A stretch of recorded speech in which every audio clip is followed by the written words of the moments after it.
የአባቶቻችን አምላክ እግዚአብሔር የነ ምኒልክ አምላክ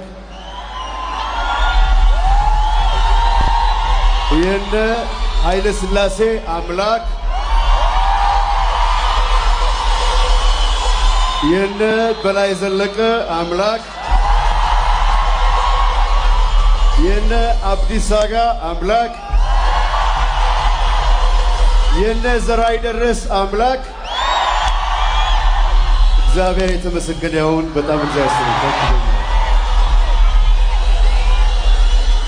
ሰላም እንደምን አላችሁ? አዲስ መረጃ ቤተሰቦች። ኢትዮጵያ የኑሮ ውድነት፣ የሥራ አጥነትና የሰላም እጦት ችግር ያለባት እስከማይመስል ድረስ ዋና አጀንዳ ቴዲ አፍሮና ሙዚቃው ሆኗል። ትናንትና የጋዜጣዊ መግለጫ መከልከሉን ተከትሎ በዛሬው ዕለት እጅግ አዳዲስ በርካታ ዜናዎች ተሰምተዋል። ለቁጥር የሚያታክቱ አርቲስቶች በይፋ አጋርነታቸውን ሲያሳዩ፣ ከሁሉም በላይ ግን ቬሮኒካ አዳነ የጻፈችው ጽሑፍ የበርካቶችን ስሜት ነክቷል። እንነግራችኋለን። እነ ያሬድ ነጉን ጨምሮ የቀድሞ ባለስልጣን ስለ ቴዲና ጋዜጣዊ መግለጫ ስለተከለከለበት ሚስጥር ይፋ ሲያደርጉ፣ ለባለስልጣኗና ለባለ ሀብቷ ደግሞ ከቴዲ ጋር በተገናኘ ማስጠንቀቂያ እየተሰጠ ይገኛል። ለመሆኑ የተሰማው አዲስ መረጃ ምን ይመስላል? የቴዲ አልበም ጉዳይስ የሚለቀቅ ነው ወይ? የሚሉትን ጨምሮ የተሰሙ መረጃዎችን እንነግራችኋለን።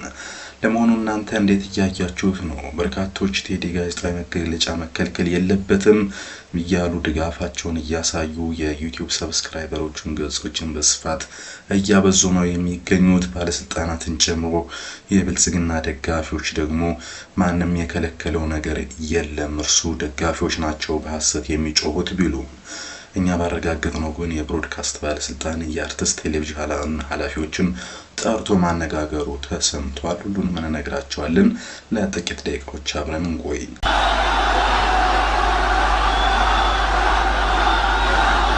ኢትዮጵያ ለዘላለም ትኑር።